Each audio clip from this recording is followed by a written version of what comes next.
Welcome to the Predicted Playbook. I'm your host, John Ryan, and I am very pleased to have my good buddy and pal from Houston, Texas, a fellow data scientist in his own right, mathematical genius in Austin Wang. Welcome to the show, Austin. I'm going to get you on here and get these crowded. There we go. We got out of the stadium. Well, welcome. I'm glad to have you on again. This is awesome. Thanks. Always a pleasure, John. Glad to be back. Hope you had a great weekend. And yeah, very patriotic intro. Got me pumped. I'm ready to go. Yeah, I'm trying to, just polish it off a little bit. There you go. But how was your weekend? I know, speaking for myself, the Preakness was exciting as it could have been. For the first time in my life, I actually am into racehorsing quite a bit because of co-founder Marco D'Angelo, who I have had on the show here, and his knowledge of horse racing is second to none. He's been doing it since '86, and one of the pyramids that we did, the one trifecta hit, and but I was loaded on Midnight Bourbon, and when he took the lead coming around that last corner, I was in my family room with some friends and family, and I stood up and I was like, "Oh my God!" But then the other horse kind of blew him off the track as soon as I got done saying that. So next time I won't stand up and yell that because I must have whammied myself, right? Yeah, that's right. Exactly. Now, the weekend was great. A lot of NBA basketball. Like, there's just so much at stake yesterday with playoff seeding and just, very eager to see how it all played out. Like, for instance, the Denver and the Portland game. Like, there's so much riding on that game where if, Denver potentially won and, Portland lost, the Lakers could have snuck into the 6th seed, pushing the Blazers back to the play-in tournament. The Nuggets probably didn't want that because they didn't want to face the Los Angeles Lakers in the first round. So it was just exciting to watch it all unfold. It was. Yeah, all 30 teams played. Some were, playing a little harder than others, and it was just a fun weekend for basketball. So I'm looking forward to the play-in tournament. I'm looking forward to the playoffs. It's, for me, the most exciting time of the year for me. Well, I guess refresh everyone. I am on the Sixers at 7-1. I made that bet the day of the Harden trade, and I made that bet not because of the Harden trade, but because Boston could then not get the guard that they desperately needed. Yep. And I thought that would take them out of contention. And for the most part, I think that's been correct. Anything can and will happen in the playoffs. Mm-hmm. But, my pick for the finals, I got 16-1, and it's the Sixers versus the Clippers. Okay, yeah. And just as to start us off here on the show before we get into the database stuff, which is really, that's the fun stuff for you and me. What would be your pick for the finals? I am going to go, and I'm always big on the Clippers. I was big on the Clippers last season, and they sorely disappointed. I mean, I had all sorts of futures on the Clippers, and I just thought they had a little bit of everything.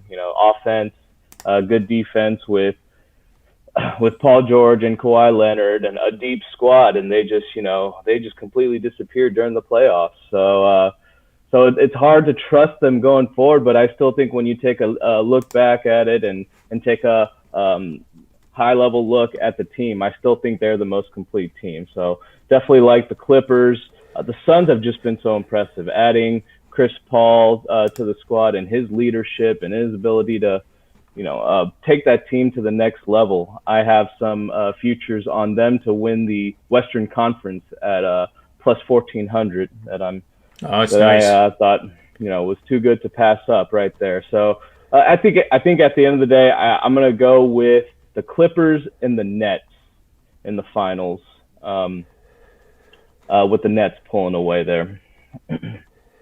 Yeah, that's good. I love it. Yeah. Yep. And I've been fortunate. I'm actually coming off the worst NBA season I've had in the last 7 years. NBA has been my sweetheart, but I couldn't hit sand if I fell off a camel. Yeah. And we all go through these stretches, but it's been a long time since I've had a losing NBA season, and the last three have been 68% against the spread. Wow. All documented. It's all Sports Memo. That's the one beautiful thing about those sites, Sports Memo, Wager Talk. It's 100% transparent. Nobody on those sites are afraid to say, hey, you know what? Those plays really, really were not good. And let's move on to today. And I think it's because it's the veteran part of it. Yeah. We're all going to be the fire hydrant instead of the dog, as much as we don't want to be that. But I am psyched for these NBA playoffs, and I know you got a lot of information to share. I think you have 3 betting systems that people can use. So if you're ready, we can move on to those. Sure, yeah. But before we move on to that, I wanted to talk a little bit about record keeping. You talked about how you've done over the past couple seasons, and this is an add-on to our evergreen discussion last time. We talked a bit about betting temperament in sports betting, and how your ability to react to the volatility of sports betting will ultimately determine your long-term success. Well, I think record keeping goes along with that and is very important as well, and may seem like elementary knowledge, but I've talked to so many people, and I know for a fact that many folks that I know or interacted with don't do proper record keeping, and that's fine. Some people see it as an administrative burden. They're doing it recreationally, but I think if you're serious about making this as a source of income, you need to track your plays. And there's several apps that you can do and help you download and help you accomplish this without tracking it on a spreadsheet. For instance, I use the Action Network app. I think it's the easiest and the most user-friendly app out there. And John, we're database guys. We break down games, systems, and trends on all sorts of games and matchups. But I think it's also important to take a step back and analyze yourself at times. Being a high volume, more of a high volume player, my memory is short when it comes to the games I bet. So periodically I'll go back and see how I do and keep track of, hey, am I doing well on totals? Am I doing well on sides? What teams have been the most profitable for me, which haven't? Really give you some insight on the biases that you may have, or revisiting, how you are maybe overvaluing or undervaluing a team, a starter, a player, a starting pitcher, or just emphasize where you're knocking it out of the park, and continue to hone in on that aspect. So I think that's a very valuable exercise for someone to do, whether it's a weekly deal or a monthly deal. I think looking back at your performance and analyzing that is a worthwhile exercise. Oh, I can't agree more. Absolutely cannot agree more. I wouldn't have done as well as I did in football had I not done that, because with COVID, you and I had conversations about how are the players going to be impacted with lack of fans in the stadium, and specifically stadiums like Penn State that seat 111,000, and these kids, and I emphasize the word kids because they are 18 to basically 21, 22-year-olds suddenly playing in what I would call a tomb. Yeah. And I made some major tweaks in my models, in the machine learning stuff, and fortunately it really helped to pay attention. That first 4 weeks was critical. If I don't pay attention and look at the record keeping, I don't hit 65% in the NFL, for example. Right. There's not a chance that I would have done that. So that's a great point. And it sometimes you have to do it manually. You get an old spreadsheet or a piece of paper and just write it down. Yep. Much better to use Excel, but if you're really old school, then use a piece of paper. But that's critical. Yeah. There's so many guys that I know, especially when I'm spending time here in the Philadelphia region with the Eagle fans. They'll say, John, who do you like this week? Everybody. I mean, people say it to you, right? They all want to know who you want. Mm-hmm. And I said, well, I kind of like the Eagles this week. And they'll go, I'm not betting them. They sucked last week. They cost me $500, and I'm pissed at them. And like, what? What are you doing? I mean, I mean, that's like my Bitcoin trade, which is catching a little bit of momentum here. Got short at 58,000. That's all based on sentiment and other indicators. But now we're trading, I guess, like 42,000. So that is working pretty well. But transitioning this into sentiment, I think you're going to see betting sentiment by the public reach some pretty big extremes here in the playoffs. Yeah. So what that means is, one of the keys of many keys of the Bitcoin trade that started that whole short position for me was sentiment. Everybody and their brother thought this thing was going to not just 100,000 but 200,000. And when you get levels of 80 and above in the futures market, I don't care if it's cotton, lumber, crude oil, S&P 500, Apple stock, Tesla, it's not going to go up much further. And sometimes, you get a lateral consolidation and that removes the excess. More times than not, you get these plunges. And everybody wonders, like, well, why did Bitcoin go down that far?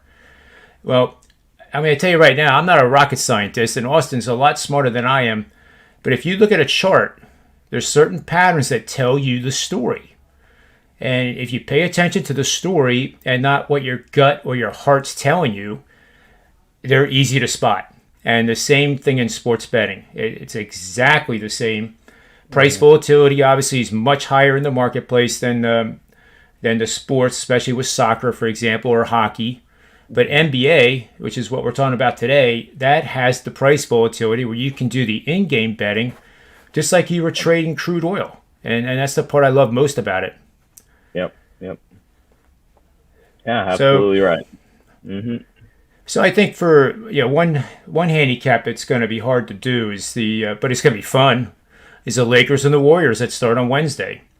Ooh, and I mean, how in the world? This will be the fifth time they've met head to head, but the last four have been championship series. The last four times they have met, it's been for the whole ball of wax. So this is the first time they're meeting in the first round. Oh, yeah. But how in the world do you handicap the Lakers? I mean, that, the sentiment on the Lakers right now cannot be that high. At the same time, I wouldn't be surprised if 70% of the bets or higher are on the Lakers on Wednesday. That's right.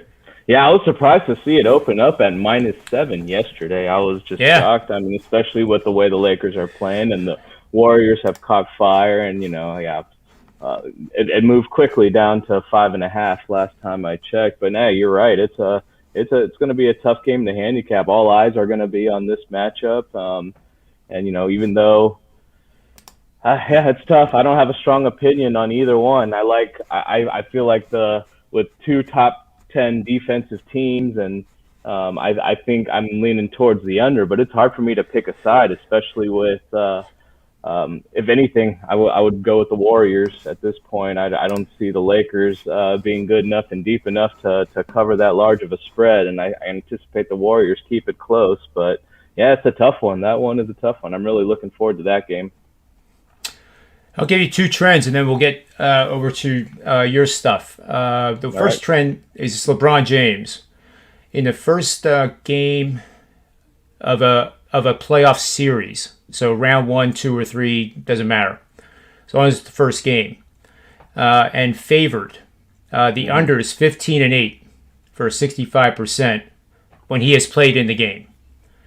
16-7 straight up, 14-9 against the spread. That's 61% as a favorite first game of a playoff series.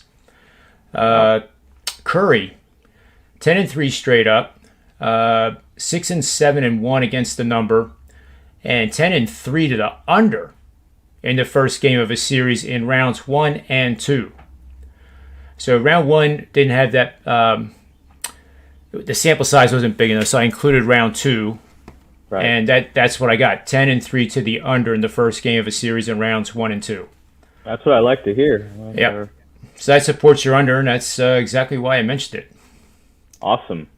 Good to know, John. Appreciate you sharing that with me. Yeah, no, never a problem. So what should we talk about next? Yeah. Some of the theories I want to talk about is one of the most common popular NBA playoff betting strategy, the zigzag theory, and most seasoned NBA playoff bettors are very familiar with this strategy, and it's obviously been around for quite a while. And the basic premise is this: in a playoff series, bet on a team to cover the spread following a loss in the same series. And sort of the idea behind this is the losing team will be one game closer to elimination and will come out the following game more motivated and play with more intensity. And also perhaps recency bias will force odd makers in the market to favor the previous winner and their price, as the unknowing public may want to continue to ride the hot team. And as you know, this is very broad, and just using a simple play on the previous loser is not going to be successful in the long term. But I think there's some very isolated and situational scenarios where this is actually really successful. And this first one right here is large favorites, more than 5 points off a loss in series games 2 to 5 are 55 and 29 against the spread since the 2011-2012 season. That's awesome. So this implies, the probably the higher seed, the better team. They got upset in the game before. They're still a large favorite the following game. They tend to cover and at a very high rate in this scenario. So I would say in this case, the zigzag theory is very successful. Is not a myth. If one of the top teams gets upset in game one, and they're still a high favorite in the next game, make sure to consider that a play. Yeah, I agree. I agree 100%. And that's easy to track. I mean, people that are watching in the chat room and viewing this in archive fashion, I mean, this is something you can quickly write down and follow for the entire playoffs. And it's I don't know if you know this question or not, but I don't know the last season it actually lost money. Yeah, That, no, it's been very successful every yep, single season since 2011. yep. Um, so yeah, I think if you probably look further back, there may be, but ever in the last decade, it's been money. Yep. All right, let's move on to the next one here.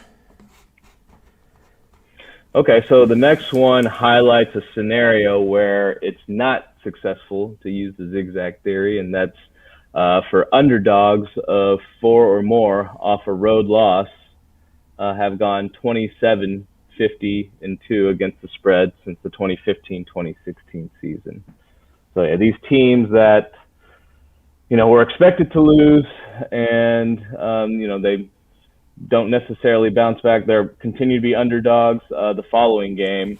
You can't really use the zigzag theory in these scenarios. It usually more applies to the favorites that got upset in the first game. In this situation, you can't just blindly use the zigzag theory. This underdog is not very successful and does not perform very well in this scenario. Yeah, I'm trying to think what series that could be where the team, the one team is going to dominate. Mm-hmm. And it's interesting that there might actually not be one. Maybe Yeah, Milwaukee. not in the four series that have been set in stone already. I don't see that big of a difference between the two teams. I think the Hawks and the Knicks are very evenly matched. Um, Yep, Likewise with the Blazers and the Nuggets. I think the yep. Clippers and the Mavericks have a wider margin between their talent level, but no, I don't think it's wide enough um, to apply this logic to, because I still think the Mavericks are talented enough to keep some of these games close. I mean, I think they went to 7 games last season in the playoffs That's right. before and then the other one is the Bucks and the Heat, which I think the Bucks should have a good handle on this, but the Heat, of course, if they play like they did last season in the playoffs, then they can surprise some folks. They've definitely caught some heat and some momentum lately at the end of the season. So who knows? Yeah, this is all good. And again, guys, this is stuff you can track during the playoffs. This is truly an evergreen video, and it's going to apply for next season. It's something that's been used by pros like Austin for probably longer than he's actually been alive. Actually, you don't have to tell us how old you are, but I'm telling you, it's been a long time. This zigzag theory, and you have the one that works for the case of a zigzag, and then you have the dogs that just aren't capable of winning the series. And this slide that we're looking at right now proves that. Yep.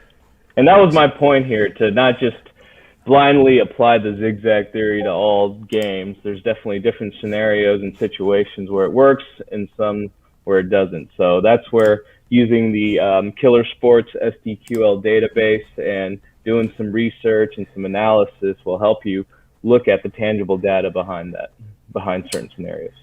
Absolutely. Yeah, we both use that site, and it's a very good site. And there's also a trend mark too, where they sell. A lot of people sell queries and stuff on it, including both of us. Yep. But here you're getting it for free. Exactly. And then we have this one, round 1, game 1 unders. I already like it. Yep.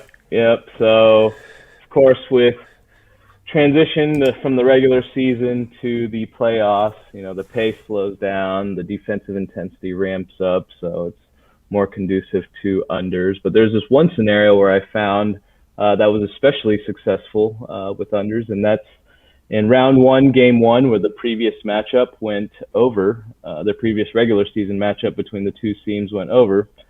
That game has gone 25, 10, and 1 to the under, hitting at a rate of 71.4% since the 2010-2011 season. That is amazing. Yep. Yeah, that one was I thought very highly of this one, and this could really be applied to some of the current games, even though the play-in tournament is only in its second season. I think of it as a playoff game, and it's a single elimination right now. So I think you could apply some of that logic here, and this would be active on the Lakers and the Warriors. So that would be their last game went over. So that would be a play on the under there, which was consistent to the systems and our thoughts from earlier. Same thing with San Antonio and the Memphis game. Their previous game went over, so that could be another opportunity for this to be active as well on the Spurs and the Grizzlies under. Yeah, that's awesome, and that under.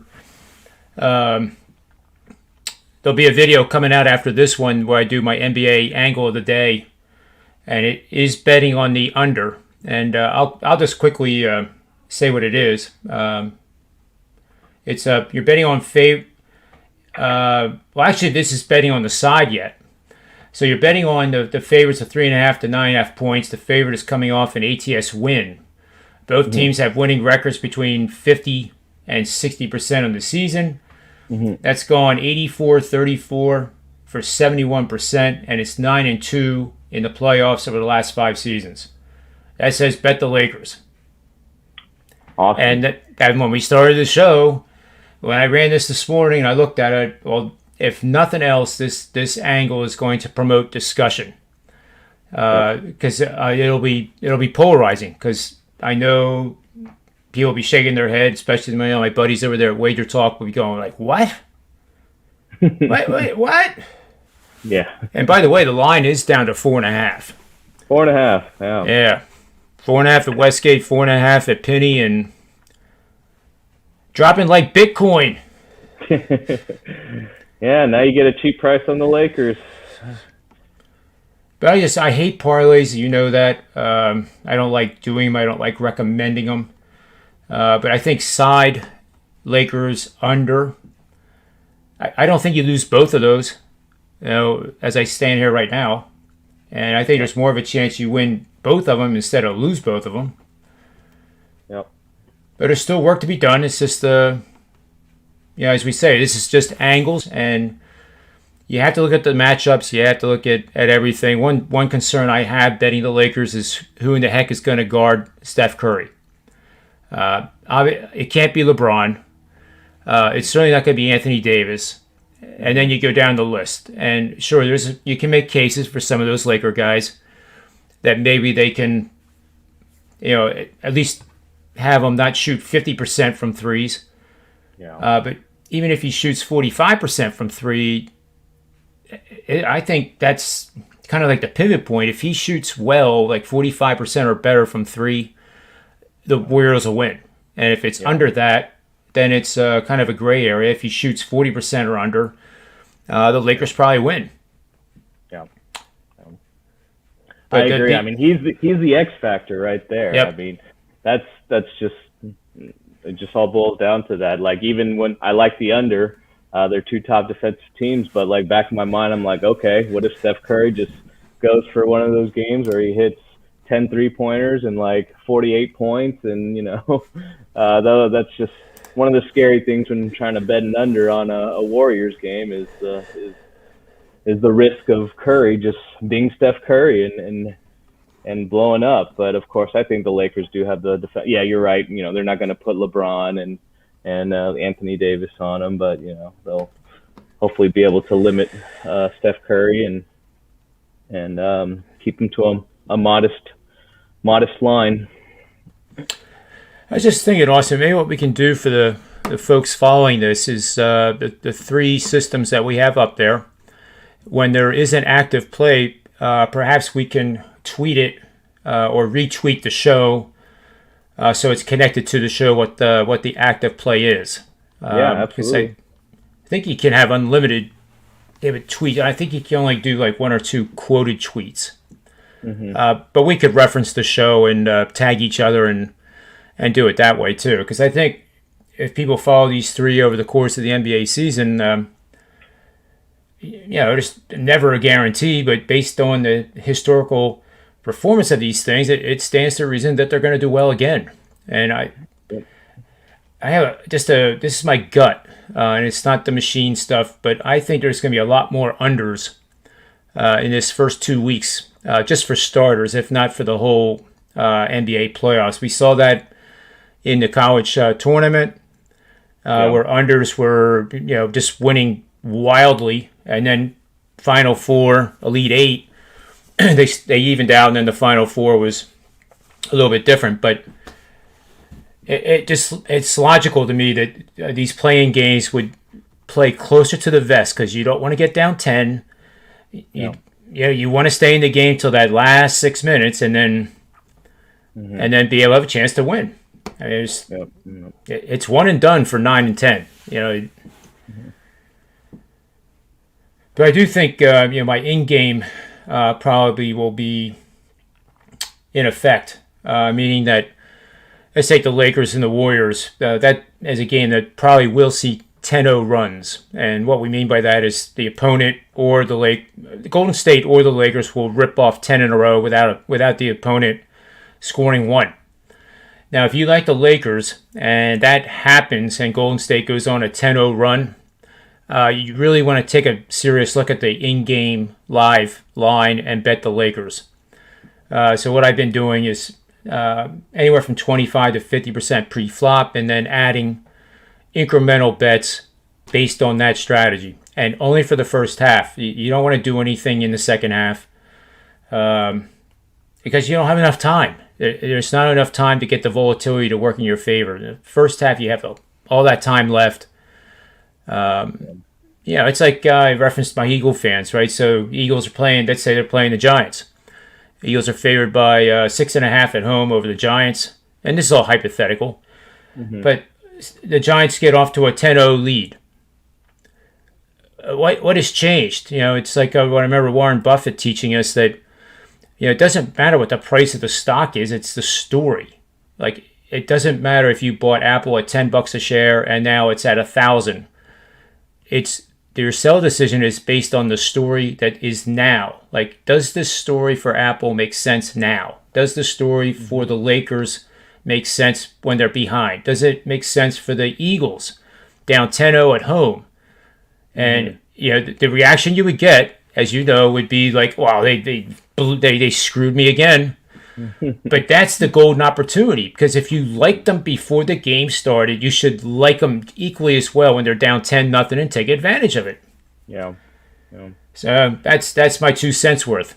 Yeah, especially in the NBA, the volatility is crazy. Just in a matter of seconds and minutes, team will flip the switch and go on a huge run, and that's where like you mentioned, live betting opportunities are a great opportunity and moneymaker in the NBA especially. Yeah, it sure is. Like I use another one where it's points per minute. So over a 3-minute period, if a game in the NBA is averaging 8 or more per minute, and I have a little window of 2 minutes, and hopefully there's a timeout, and then you're golden, because then you can get to the live line, and you don't have to worry about missing it. But that's when you want to bet the under. Especially if you like the under to begin with. So if this Lakers Golden State game starts out like on fire, and I see that, it's hard for me to tweet and also get the bet in, but I'll do my best to mention those opportunities, because then, instead of getting what I think is 200 and what is that line, 220? I know it's been coming down here. I was in the teens. 219. 219 and a half. Yep. It's already dropped 3 points. Yeah.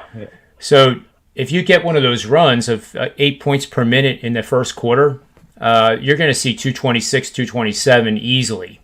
Yeah. And exactly. Doesn't that make sense then to bet that too? I mean, absolutely. Yeah. No, that's a good point. Yeah. That's a good point. So I guess unfortunately we're at the end of the show, because believe me, I could talk to you for like hours and hours, and it would be great. But we'll have to try to get you on the Manny's Pub show that starts at 4 o'clock, and we have guys roll in, as you know, like every 10 minutes, and the atmosphere is like you stop in to say hi to your buddies and have a pint, share with them what your best bet idea is for the day, and off you go. So that sounds like a cool concept. We'd love to join. Yeah, it gets fun. We were pretty raucous on Friday. I got one of those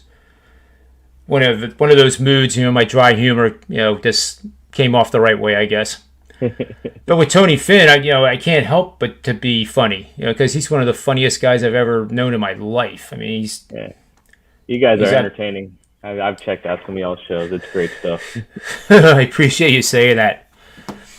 Well, I think we'll be back. The plan is Friday to have Austin back on, and then we can take a look at the first round, which, these games will be exciting enough, but really the first round is where the tournament starts in my eyes, and then we can really break down the opportunities. So thanks for being on the show, Austin, and we'll look forward to seeing you Friday. And for Austin, myself, the Predictive Playbook, sportsmemo.com, and wagertalk.com, may all the wins be yours.